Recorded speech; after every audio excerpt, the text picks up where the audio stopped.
Eh? Bagi hak. Berapa? Bagi satu hak. Satu hak minggu kedua ada suku. Hak minggu bagi hak. Hak pertama kedua tepat. Kau ada kelak. Ketiga tak ada. Subuh lah. Berapa? Hak berapa dia nak? Hak dua. Hak dua tak boleh lah. Hak tiga boleh lah subuh. Mana?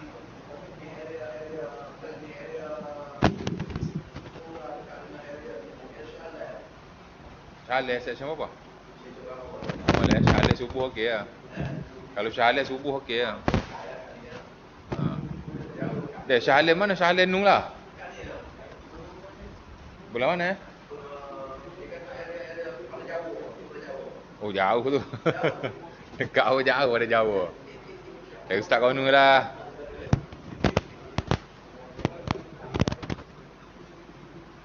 Boleh lah. Oh dah pakai dah.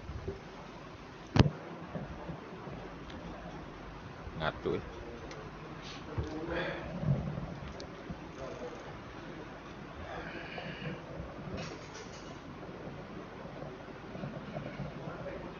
Assalamualaikum warahmatullahi wabarakatuh. Alhamdulillah nahmaduhu wa nasta'inuhu wa nastaghfiruh.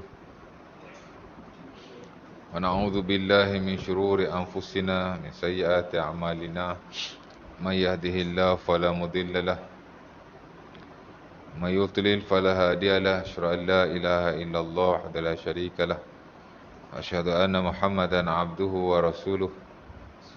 Allahumma salli wa sallim ala Muhammadin nabiyil ummi wa ala alihi wa sahbihi ajma'in, amma ba'd. Allahumma inna nas'aluka ilman nafi'a wa rizqan wasi'a wa 'amalan mutaqabbala. Amin ya rabbal alamin. Syukur kepada Allah Subhanahu wa taala kerana pada malam ini kita dapat sama-sama berkumpul dan telah kita solat maghrib secara berjemaah. Kemudian kita akan sambunglah kuliah kita sampai Isyak. Di mana kuliah yang lalu kita dah masuk bab tayammum, ya. Itulah bab tayammum.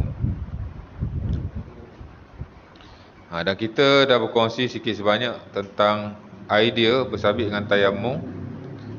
Di mana secara umumnya tayammum ialah suatu cara untuk kita bersuci juga. Cuma ia adalah ganti kepada bersuci yang lain yang disebut sebagai asal lah, ya. Dia badal lah. Tayammum adalah badal atau ganti kepada bersuci yang lain, itulah wuduk dan mandi wajib.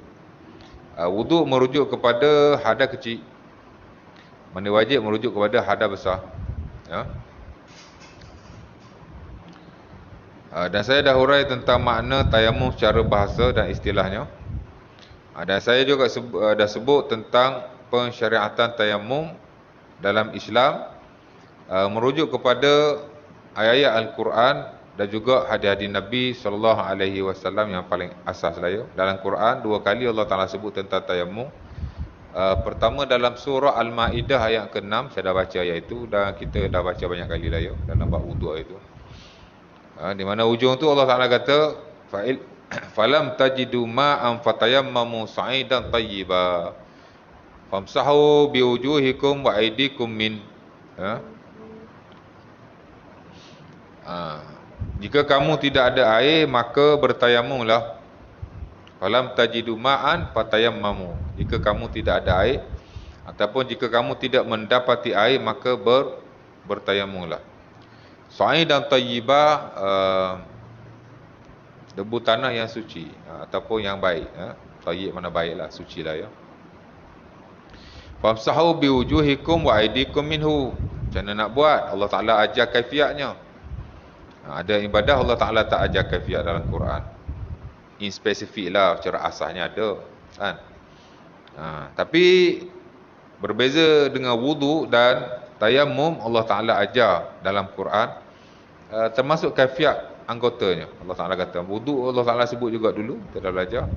Kemudian tayamum pun sama, famsahu biwujuhikum wa aidikum min. Allah Ta'ala tidak hanya suruh bertayamum jika tidak ada air, tapi Allah Ta'ala ajar basically cara nak tayamum itulah menyapu muka kamu dan kedua tangan. Allah Ta'ala ajar jugalah, kira hak basic pun. Macam wudu dululah ya. Wudu Allah Ta'ala ajar ke empat-empat anggota. Dalam surah yang sama, Al-Ma'idah yang ke-6. Tayamum pun dalam surah Al-Ma'idah yang ke-6, selepas Allah Ta'ala sebut tentang wudu dan mandi wajib. Allah Ta'ala sebutlah tayamum.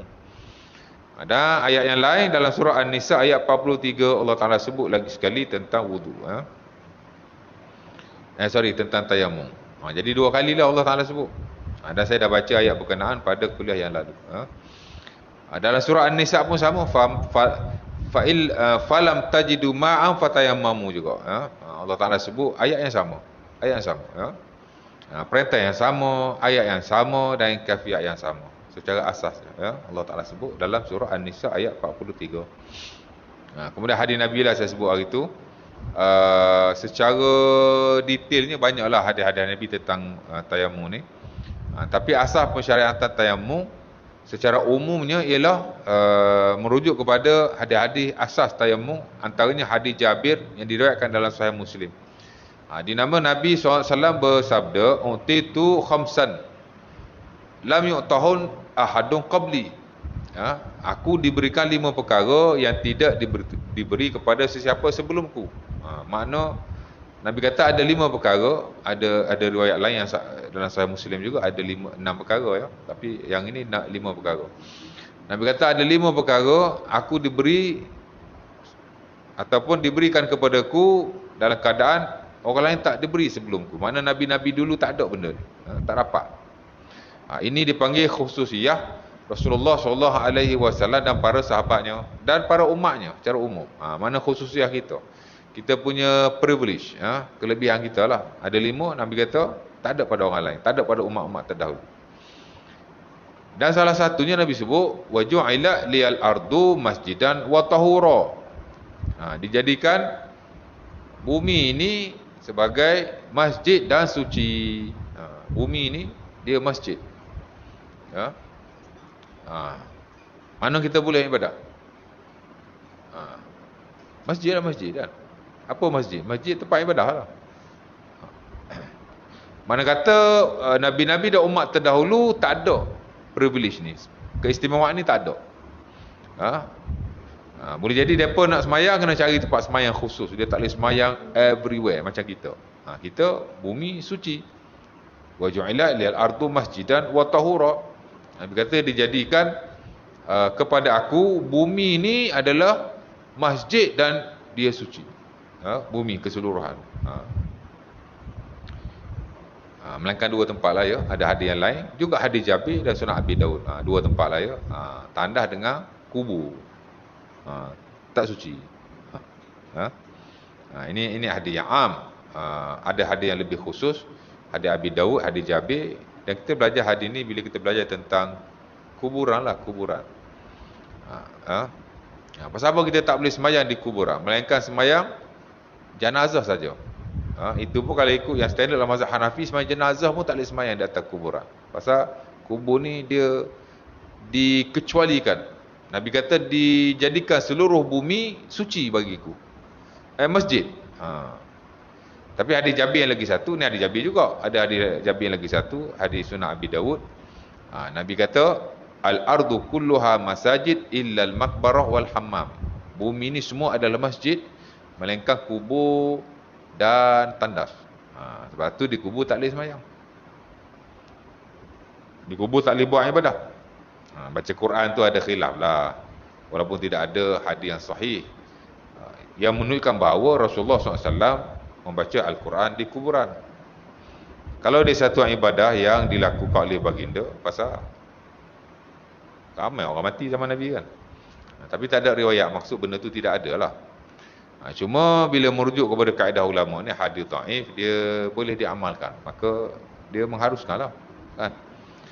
Tapi yang betul-betul sunnah tidak ada sebenarnya, pasal tidak ada nas.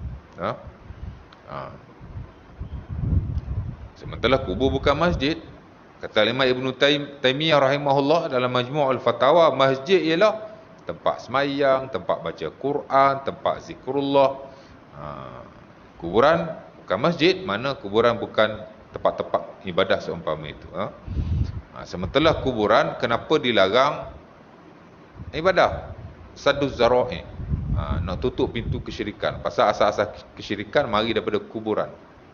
Jadi kaedah Islam sadduz zara'i ataupun nak tutup awal-awal, tak bagi, ya. Kan? Alah senang cerita macam kita kata arak lah. Arak ni kenapa diharamkan? Allah Taala sebut surah Al-Maidah. Al-Maidah ke? Ayat 90 ya. Hurrima alaikumul innamal khamru wal maisir wal ansab wal azlam rizqun min amali syaitan fajtanibuhu la'allakum tuflihun. Pasal apa Allah Taala haram arak? Arak ni memabukkan. Dan setiap yang memabukkan itu haram. Betul tak? Ada hadis Nabi lah. Tapi alasan dia apa? Alasan dia diharamkan pasal mabuk. Tapi arak ni kalau kita minum sikit mabuk tak? Agak-agak. Setahu saya tidak mabuk. Saya tak pernah minum lah. Tapi setahu kita tak mabuk. Habis itu kenapa diharamkan sedikit? Ma'askara kathiruhu faqaliluhu haram. Kata Ibnu Umar dan Sunan Abi Dawud. Kata Rasulullah, hadis Ibnu Umar dan Sunan Abi Dawud. Apa-apa yang mabuk banyak, sikit haram. Padahal sikit tak mabuk pun. Kenapa diharamkan? Dalam hadis yang lain daripada Aisyah, juga dalam Sunan Abi Dawud dan Tirmizi tak silap saya, Nabi kata ma'askara kasiruhu famil'ul kaffi minhu haram. Apa-apa yang banyak mabuk, besar tapak tangan pun tak boleh minum, tak boleh makan.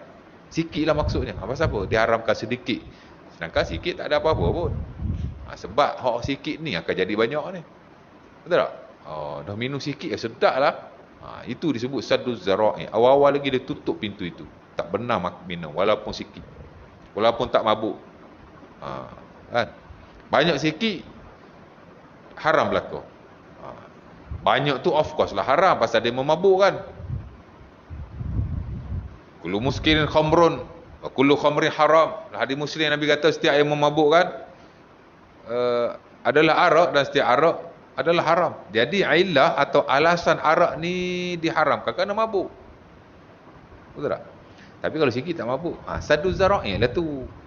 Sama juga dalam kes kuburan. Kenapa dilarang ibadah di situ? Sadduz zara'i. Asas-asas kesyirikan mari daripada kuburan. Maka awal-awal lagi Islam telah menutup pintu akan hal berkenaan. Hak betul-betul sahih main jenazah. Atau ada hadis, umpama hadis Ibnu Abbas yang diriwayatkan oleh Sahih Muslim. Nabi sembahyang jenazah ke atas tukang sapu masjid yang mati. Adalah riwayat itu. Kalau riwayat itu tak ada, tuan-tuan, sembahyang jenazah pun tak boleh sembahyang sebenarnya. Tapi dah ada kan. Bila dah ada, sunnah lah, bolehlah sembahyang. Walaupun sebagai ulama lain tak terima.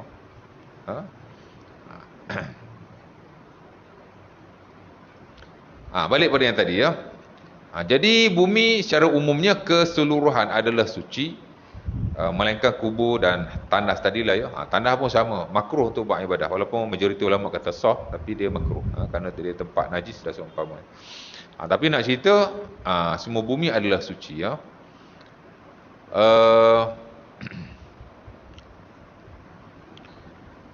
Jadi Nabi kata ayyuma rajulin min ummati adrakahu shalah falyusall. Mana-mana lelaki di kalangan umatku bila masuk waktu semayang, hendaklah dia semayang. Pasal apa dia kena semayang terus? Sebab bumi dia suci, bumi pun masjid. Mana dia boleh semayang anytime, anywhere.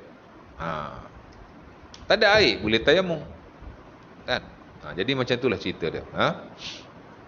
Jadi hadis itu hadis asal. Hatta kalau kita lihat dalam buku-buku fiqh, hadis Jabir diriwayatkan oleh Sahih Muslim tentang kelebihan Rasulullah SAW dan umatnya berbanding Nabi-Nabi dan Rasul serta umat terdahulu. Ada banyak perkara. Salah satu ialah Allah Ta'ala jadikan bumi kepada kita suci, menyucikan. Suci lah. Dan dia masjid, boleh semayang anywhere. Melainkan dua tempat tadi lah ya. Dikubur kerana sadduz zara'i, kesyirikan. Ditandah kerana dia tempat najis.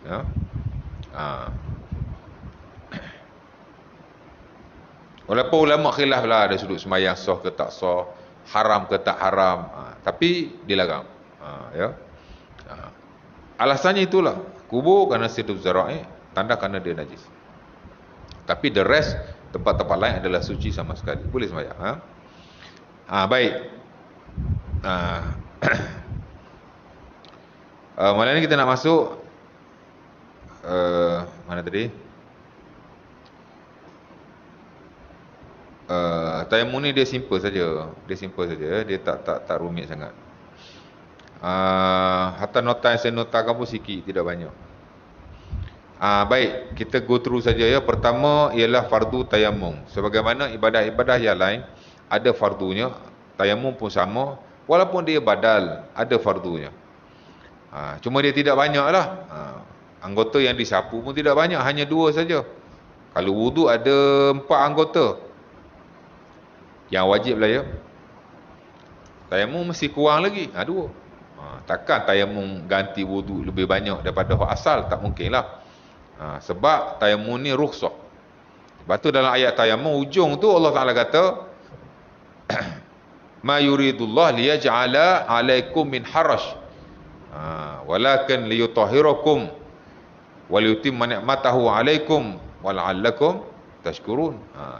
Ayat tu menyatakan kepada kita bahawa Allah Ta'ala kata, aku tak nak susahkan kamu, ataupun kami tak nak menyusahkan kamu, tapi kami nak sempurnakan nikmat-nikmat kami kepada kamu. Nampak? Jadi ayat tu jelas menunjukkan bahawa tayamum ni rukhsah. Ia satu kemudahan kepada kita ya. Baik. Ada syarat, ada fardu tayamum, ada syarat sah tayamum. Syarat sah saya dah baca last week kot. Saya dah baca dah ya. Fardu tayamum, very simple. Pertama niat. Banyak kali kita bincang bab niat ya. Dalam wudu ada bab niat ya. Yang kedua sapu muka. Ya. Setelah kita meletakkan kedua tangan kita di atas debu, debu tanah boleh, debu pasir boleh, debu batu boleh. Apa-apa debu yang genuine lah. Debu bedak tak boleh lah. Ataupun debu-debu yang lain. Kalau debu genuine yang kita tahu minal ard, daripada bumi, boleh sama sekali. Ya. Dengan syarat yang alaku alal yad. Kata para fuqaha, dia melekat dekat tangan. Boleh. Dan dia kering lah ya.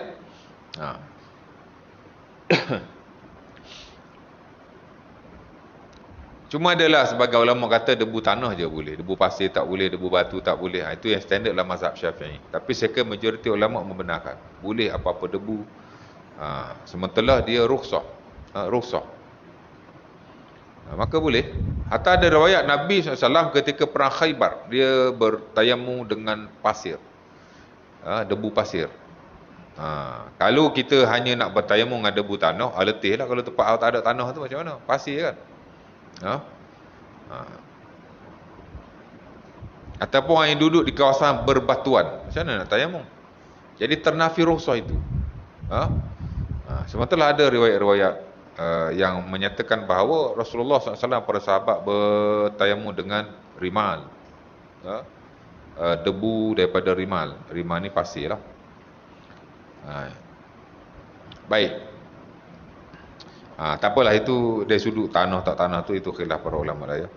Ala kulli hal, kita ambil secara umum boleh bertayamum dengan apa-apa debu, as long as dia debu yang suci dan dia melekat lah dekat tangan kita. Baik. Sapu muka ya. Nabi SAW ajar Ammar bin Yasir dalam Sahih Bukhari dan Muslim macam mana nak tayamum. Fadaraban Nabi biyadihi al-ard darbatan summa nafadaha. Nabi meletakkan kedua tangannya di tanah, kemudian Nabi nafadaha.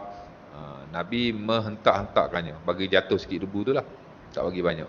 Nafadaha ni mana Nabi menepuk-nepuknya. Ataupun boleh juga ditiup, boleh juga. Asalkan debu tu dikurangkan, tidak terlalu banyak di tangan kita. Baik. Kemudian sapulah ke muka dengan sekali sapuan. Jangan 3 kali sapu pula. Mentang-mentang dia ganti wudu, kita 3 kali sapu macam wudu. Sekali cukup lah ya.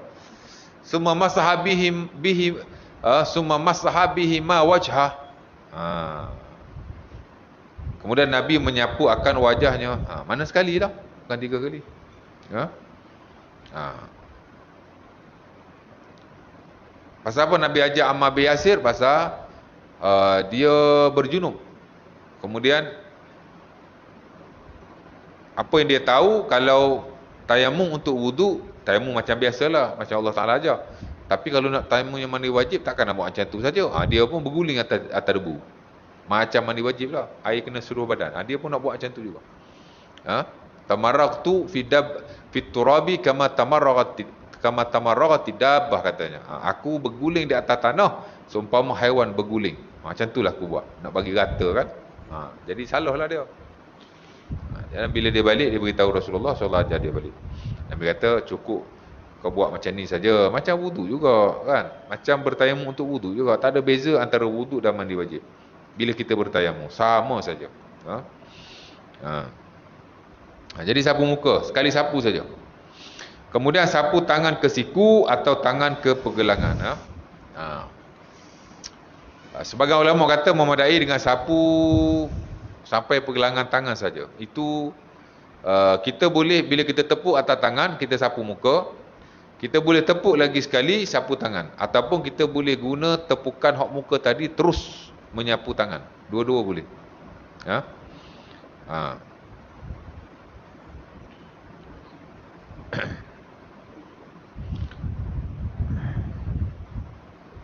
Walaupun ada khilaf lah isu itu. Hak standard di sisi sebagian ulama, termasuk dalam mazhab Syafi'i, dia kena 2 kali tepukan. Satu tepukan untuk muka, satu tepukan untuk tangan. Pasal apa begitu? Pasal dia kata tepukan yang ke muka tu dah jadi musta'mal. Dia kias di atas air wudu. Bila air tu telah digunakan untuk membasuh muka, air tu jadi air mustakmal lah kan. Jadi debu pun sama lah. Bila dah sapu muka, debu kat tangan kita tu dia jadi mustakmal. Macam mana boleh sapu tangan lagi? Tapi sebagian ulama yang lain mengatakan bahawa cukup untuk disapu mukanya dan tangannya dengan sekali tepukan sahaja. Hatta dalam hadis Ammar bin Yasir, dalam riwayat ada juga sebut famasahan Nabi wajahu wa zahir kaffai. Nabi SAW menyapu mukanya dan kedua tapak tangan. Mana dia tak sebut Nabi pergi tepuk lagi sekali. Jadi bolehlah. Atas sebagian buku fiqh kata boleh. Dan kalau tak silap saya, itu juga fatwa Al-Imam Ibnu Taimiyah rahimahullahu ta'ala. Dan rukhsah kan. Sekali tepuk saja. Bismillah.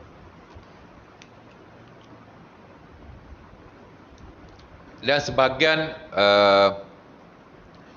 nukilan dalam buku-buku fiqh contemporary.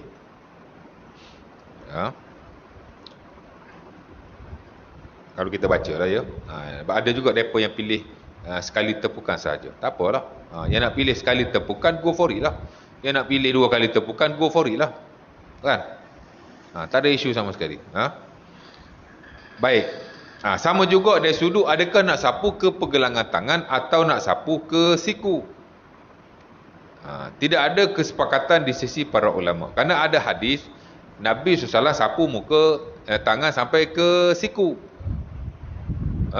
Umpama hadis yang diriwayatkan dalam Sunan Darqutni, Sunan Al-Baihaqi dan selain.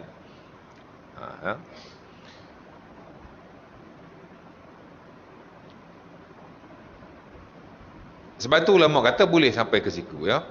Dan itu yang standard dalam mazhab Asy-Syafi'i rahimahullah taala. Sebagian ulama yang lain kata memadai pergelangan tangan saja. Kerana merujuk kepada hadis Ammar bin Yasir berkenaan. Nabi SAW hanya menyapu tangan di pergelangannya saja. Sementara Allah Subhanahu Wa Taala dengan jelas sebut dalam Quran. Bila Allah Ta'ala nak sebut tentang wudu, Allah Ta'ala sebut tangan sampai ke siku. Tapi bila Allah Ta'ala sebut tentang tayamum, Allah Ta'ala sebut tangan saja. Ya, betul tak? Ya ayyuhallazina amanu idza qumtum ila shalah faghsilu wujuhakum wa aydiyakum ilal marafiq. Basuh muka, basuh tangan sampai ke siku. Tapi masa apa buat tayamum tu? Allah Ta'ala kata famsahu biwujuhikum wa aydikum minhu. Sapulah mukamu dan tanganmu daripada debu itu. Tak sebut hingga ke siku pun. Pasal apa jadi ada beza tu? Ha. Nampak? Sebab ada beza lah. Sementara di sisi orang Arab, bila sebut tangan, dia merujuk kepada tangan sampai rusuk, sampai pergelangan sahaja. Ha? Walau bagaimanapun, kita kata ini tidak disepakati oleh para ulama. Ada hadis yang pelbagai, tapi hadis yang paling sahih dan fatwa yang paling sahih, yang lebih kuat lah, yang rajih, hatta dipilih oleh ulama-ulama hadis, termasuk ulama-ulama hadis terkemuka lah ya. Hatta fiqh kontemporari yang kita lihat dalam buku Tamamul Minnah, dalam buku Hidayatul Mutanazih, Syed Sabit saya tak ingat lah. Saya rasa saya rasalah jadi ulama-ulama ataupun ilmuwan kontemporari lebih memilih menyapu hingga ke pergelangan tangan saja kerana nas itu lebih sahih. Wallahu taala alam. Dan kembali kepada prinsip yang tadi, memudahkan, rukhsah. Sapu ke siku mudah juga, ustaz, nak mudah aja kerjanya. Kan? Yalah, kita dah ada hujah-hujah yang tadi, kita tambahlah hujah mudah tu pula, rukhsah. Jadi kalau wuduk sapu sampai ke siku, tayamum sapu sampai ke pergelangan tangan, logik lah. Lainlah kalau basuh wuduk tangan tu hanya pergelangan tangan, tiba-tiba tayamum sampai ke siku, tak logik lah. Kata rukhsah, kata badal, mana boleh dia lebih daripada yang asal. Tapi kalau badal, sementara badal tu memang untuk rukhsah, dia lebih sikit daripada yang badal, logik lah kan. Baik. Fardu tayamum habis ya. Tapi kemudian ada lagi lah fardu yang lain, itulah tertib. Saya tak masukkan di situ ya. Ada tertib tu. Tertinggal.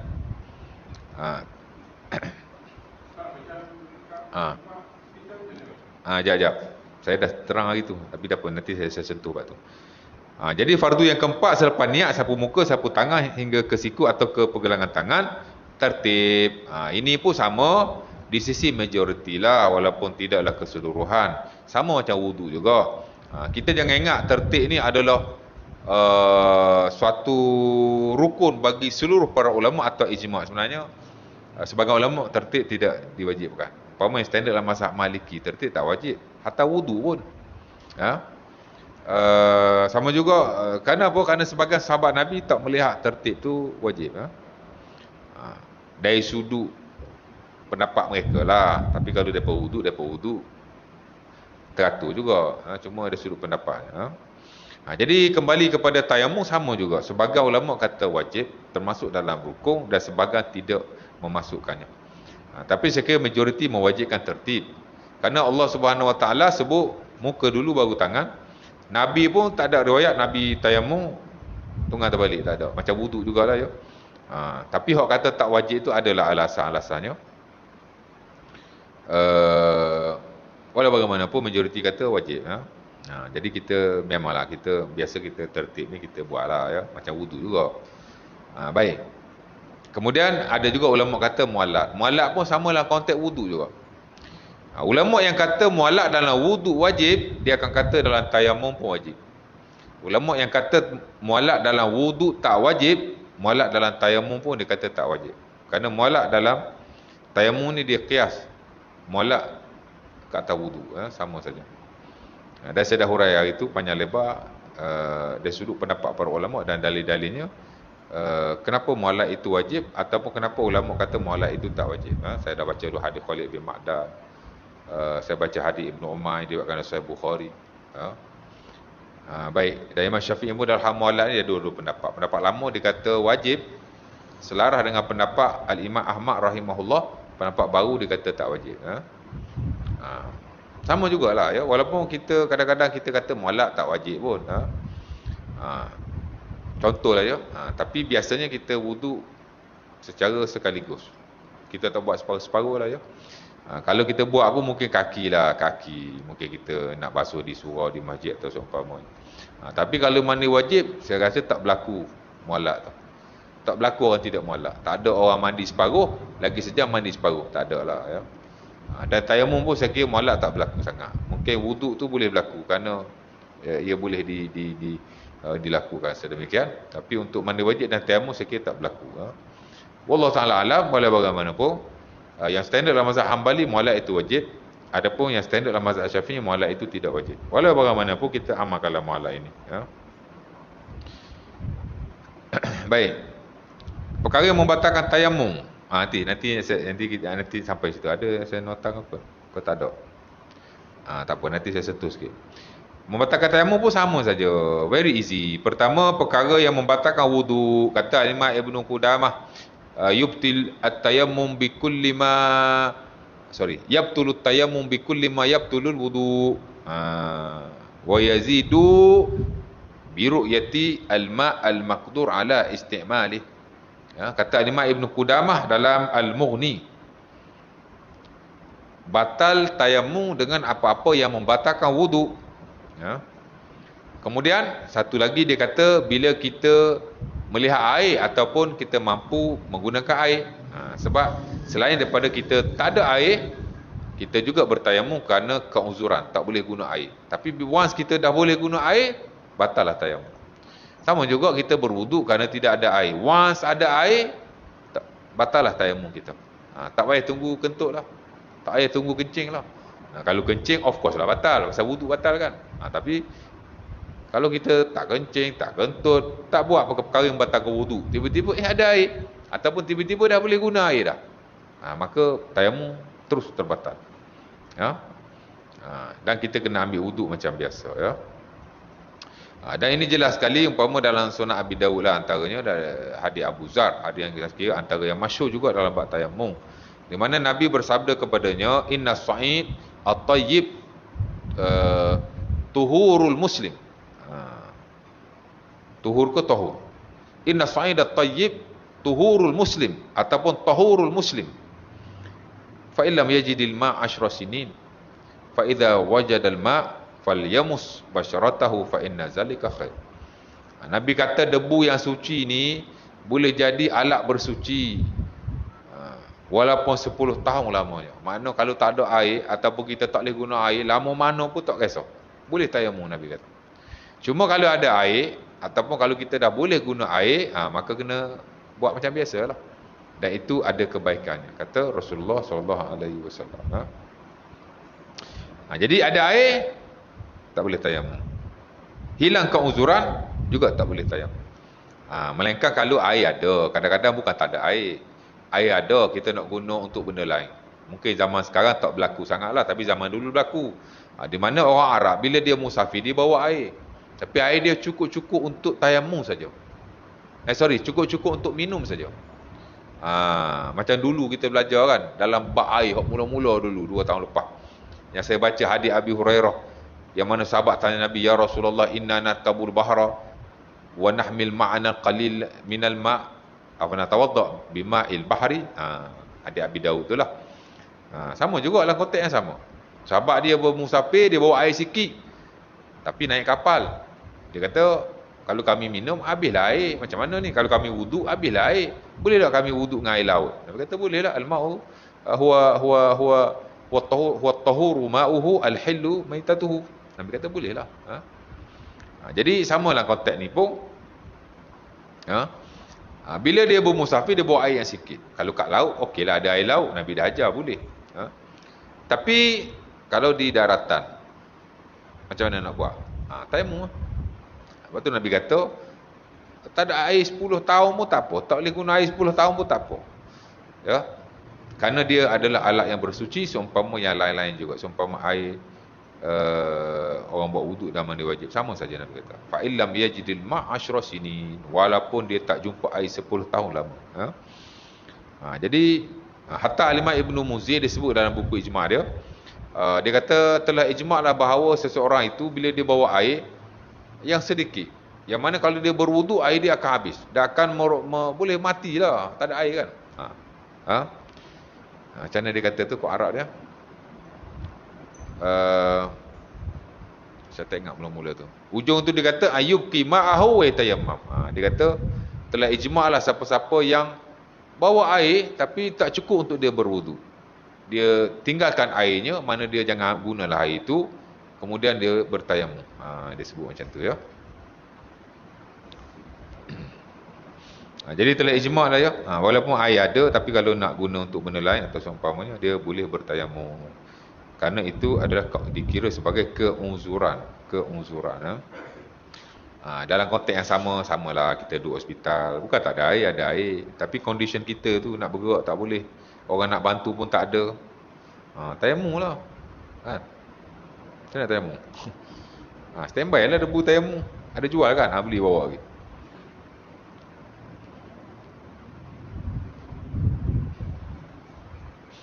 Tapi kalau ada air, kena air lah.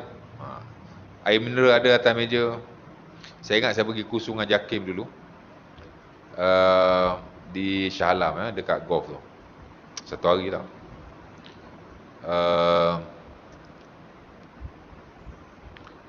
Ada seorang partisipan lah, peserta kan. Masa sesi soal jawab tu, dia ni NGO. Dia banyak berkhidmat di hospital-hospital kerajaan, hospital swasta. Dia melalui pemerhatian dia lah, dan dia buat kajian depa-depa lah ya. Dia kata orang masuk hospital ni ramai tak semayang, 10% dia kata. Dia yang cakap lah. Dia kata menurut kajian kami melalui pemerhatian dan seumpamanya, dia kata kita boleh katalah 10% orang Islam yang masuk hospital tidak sembahyang. Dia yang kata kan. Pasal hari tu kita kursus fiqh perbandingan, bukan fiqh mazhab Syafi'i, fiqh perbandingan. Yang anjur tu sebenarnya JAIS, Jabatan Agama Islam Selangor, bukan anjuran Jakim. Tapi dia panggil lah panel-panel daripada Jakim untuk bagi pendedahan lah tentang fiqh di Selangor lah ya. Jadi ahli panel tu saya ingat Dr. Zamri lah, dia Jakim punya orang. Kemudian ada sesi soal jawab. Yang cakap orang tak semayang 10% tu, dia kata kemungkinan lah, dia kata menurut pemerhatian dia, bila dia tanya dah seumpamanya, dia kata pasal apa tak semayang? Pasal dia ingat nak semayang nak pergi tandas, nak pergi bilik air kan. Dia ingat macam tu, semayang nak semayang atas jadah. Dia tak tahu air mineral yang ada kat sebelah dia tu dia boleh buat wuduk tu.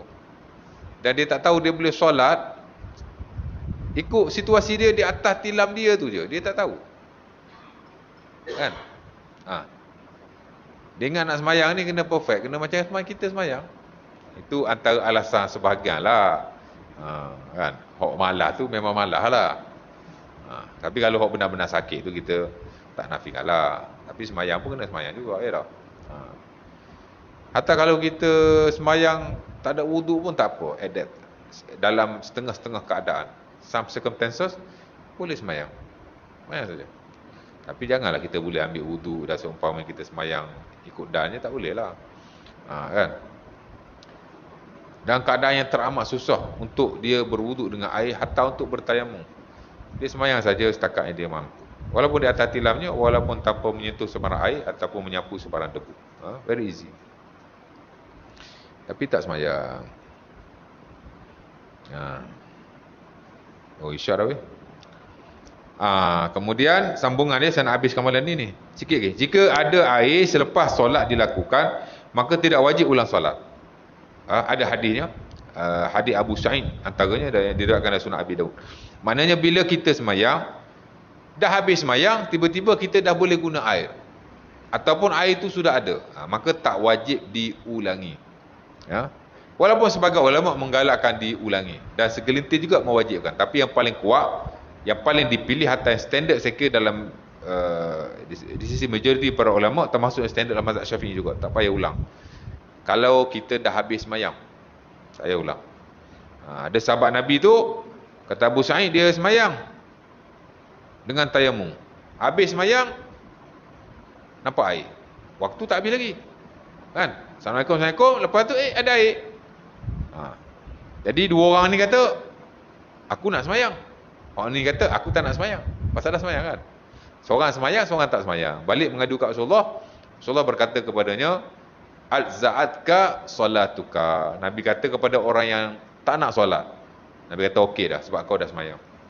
Nabi berkata kepada orang yang ulang balik semayang, walakal ajru marratain. Kamu pula dapat 2 pahala, sebab kamu 2 kali solat. Mana nak semayang boleh, tak nak semayang boleh ya. Tapi kalau tengah semayang, tengah-tengah semayang ada air, ataupun hilang keuzuran, saya kira satu khilaf yang besar juga di kalangan para ulama. Sebahagian besar kata kena berhenti semayang, ambil air, wudu, baru semayang. Sebahagian kata macam tu. Dan sebahagian ulama contemporary dalam fiqh sunnah dia pilih hak tu. Mana kalau ada air, dia kena pergi berhentikan semayang kerana dia sudah terbatal wudu walaupun dalam keadaan solat.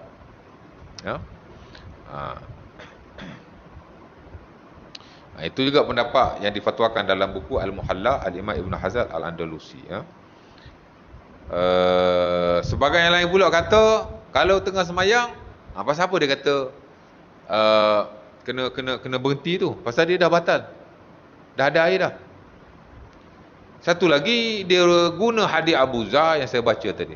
Nabi kata idza wajadal ma' falyamus basharatahu. Bila dia lihat air, maka dia kena berwudu. Jadi pakai hadis tu. Tapi sebahagian yang lain dia kata tak payah berhenti, teruskan solat. Kerana Allah Subhanahu Wa Taala sebut dalam surah Muhammad ayat 33, la tubtilu a'malakum. Jangan kamu batalkan amalan kamu. Sementara kita tengah semayang, kan? Walaupun ada air, kita semayang dengan tayamum yang telah kita tayamum. Tapi once kita dah Assalamualaikum warahmatullahi, Assalamualaikum warahmatullahi, batallah solat kita. Nampak? Tapi bila saya lihat hujah kedua-dua pihak, saya lebih suka pendapat yang pertama tadi, batal semayang. Dan saya ingat itu standard dalam mazhab Syafi'i kot, tak silap saya.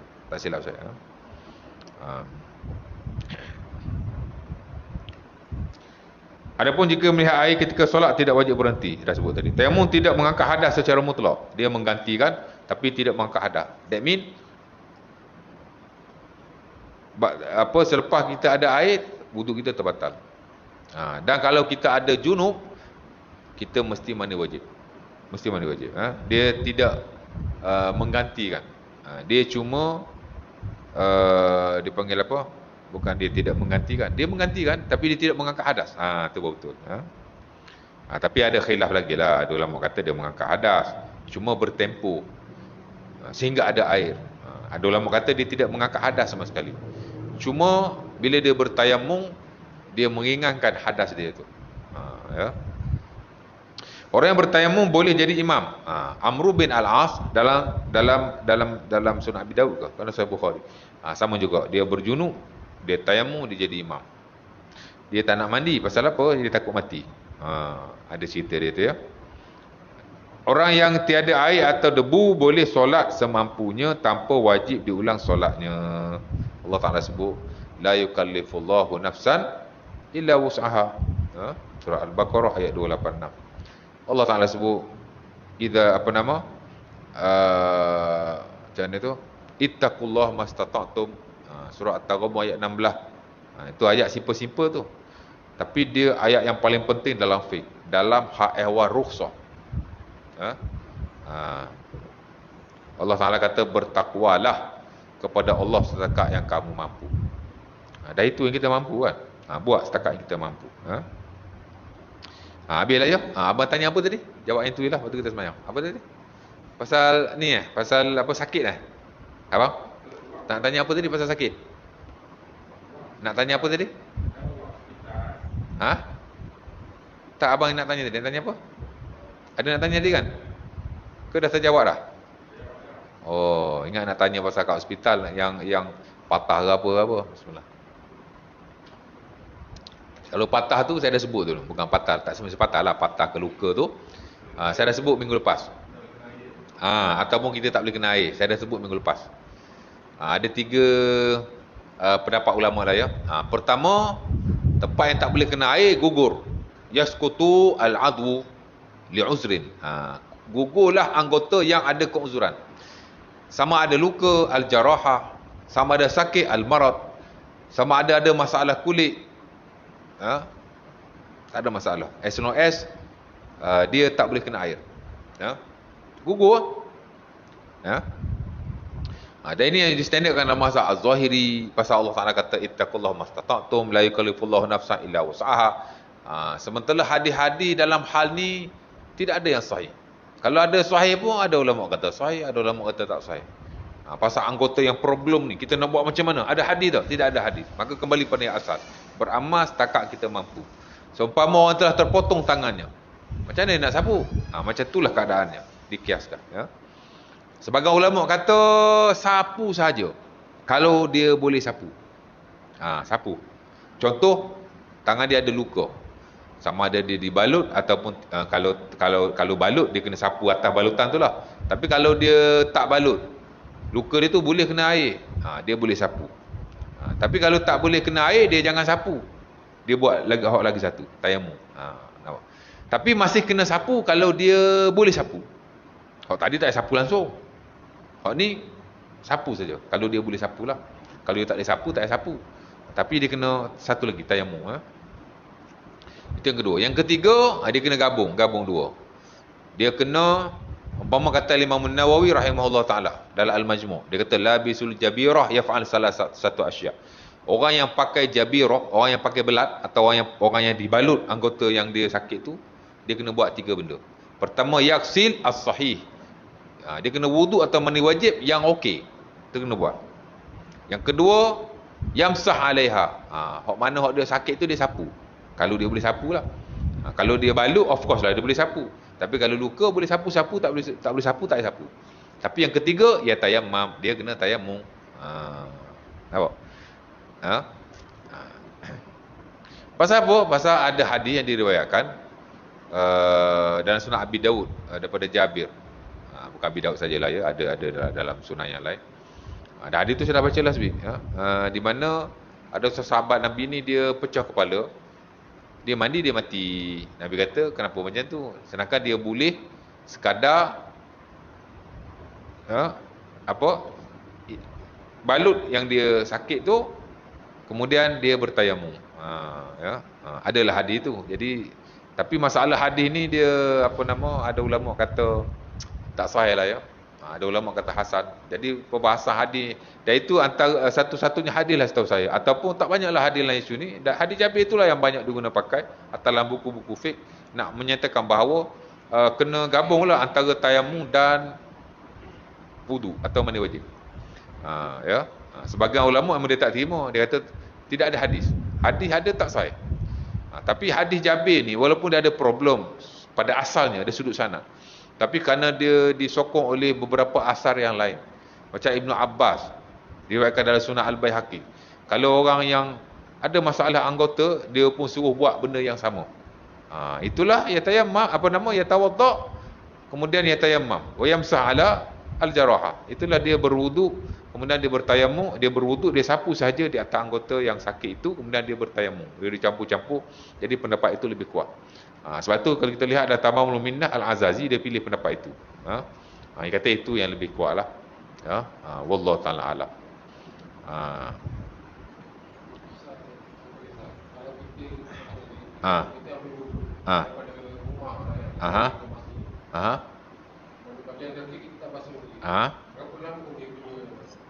Lama dia sekadar air tu kering.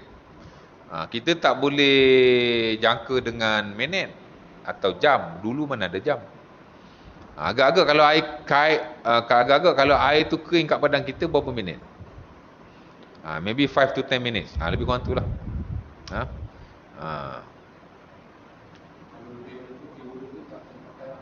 Betul. Dia kira air tu kering kat badan kita. Itu kadar mualak di sisi majoriti.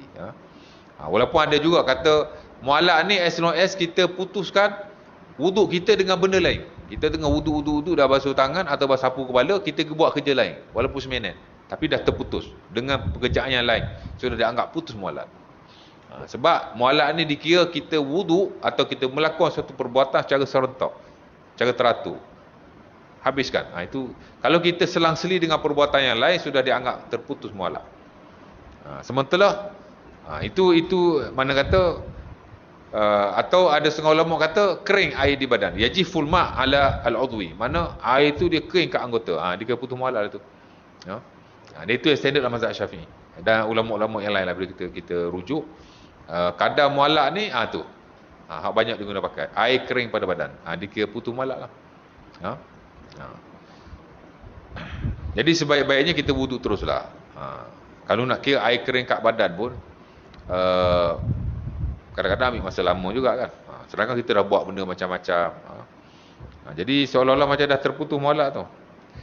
Sama juga kalau kita wuduk di rumah. Rumah kita bukan jauh mana pun. Kadang-kadang kita berjalan mai, kaki kita tu tak orang kata apa?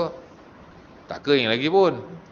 Tapi kalau ikut yang standard mazhab Syafi'i, tak putus molek lagi pasal air tu masih belum kering. Betul betul. Tapi sebagai ulama kata dah putus molek. Pasal dia dah ada jarak dan dia sudah melakukan perbuatan yang lain. Hak betul-betul mualak ialah dia berwuduk secara sekaligus. Dan bila kita lihat asas kepada mualak ni, contohnya macam hadis Abi Daud daripada Khalid bin Ma'dan. Nabi tengok dia kaki tak basuh tak habis, Nabi suruh dia wuduk dan semayang lagi sekali.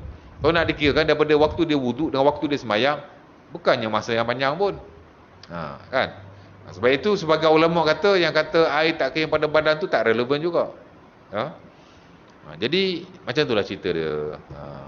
Mualak ni kita habiskan cara sekaligus. Kalau kita putuskan dia dengan perbuatan-perbuatan yang lain, of course lah kalau sudah jangka masa yang lama sehingga air kering pada badan, of course lah terputus mualak. Jadi sebaik-baiknya kita sekalikan. Macam itulah. Kita wuduk kat rumah, walaupun rumah kita bukan jauh mana pun, kemudian kita nak basuh kaki di masjid, walaupun air tidak kering, wallahu ta'ala alam, saya suka pendapat ulama yang kata sudah terputus mualak, pasal dia ada jarak dan dia telah melakukan perbuatan yang lain. Hatta kalau kita lihat Imam Syafi'i kata mualak tak wajib pun, dia ambil pasal apa yang kata kalau kering tu, kering tu, dia ada sandaran dia juga. Hadis Ibnu Umar yang diriwayatkan oleh Sahih Bukhari tu, tapi secara mualak lah ya. Dulu Imam Syafi'i kata mualak tak wajib, yang baru dia kata tak wajib. Pasal apa? Pasal dia jumpa asal Ibnu Umar. Ibnu Umar dia berwuduk di kedai dia. Kedai dia agak jauh daripada masjid. Dan kata Imam Syafi'i, dia datang ke masjid, dia tak basuh kaki, dia tinggal basuh kaki. Mana datang ke masjid, dia sapu di atas khuf ketika berada di masjid, kemudian dia solat jenazah. Jarak antara rumah dia pergi masjid, air boleh kering. Mana agak jauh. Itu yang kata jarak mualak tu, air kena kering tu. Nampak? Tapi kalau kita dah selang-seli dengan macam-macam perbuatan, dia dah tak ada mualak lah ya. Jadi sebaik-baiknya kita itulah. Melainkan kalau kita buat perbuatan tu very simple. Kita tengah wudu, mana anak kita suruh ambil something, kita gila ambil something, kan 20-30 saat, lepas tu kita sambung, itu tak putus mualak lah, walau kita buat perbuatan yang lain, tapi very short time. Ini kalau perbuatan tu orang kata agak makan masa juga, tak boleh lah. Walaupun kita kata air tu tak kering lagi, tapi kadang-kadang air pun ambil masa nak kering tau, kan. Kalau kita duduk tengah panas, maybe seminit pun dah kering, kan. Nak kalau kita wuduk macam mandi pula tu, basah kuyup, nak tunggu kering ke? Susah juga, kan. Boleh. Habislah buat wuduk, buat tayamum ya. The next nanti kita masuk tajuk yang baru lah, babun najasat. Tajuk tentang najis, insya-Allah taala. Qul qawli hadza, assalamualaikum warahmatullahi wabarakatuh.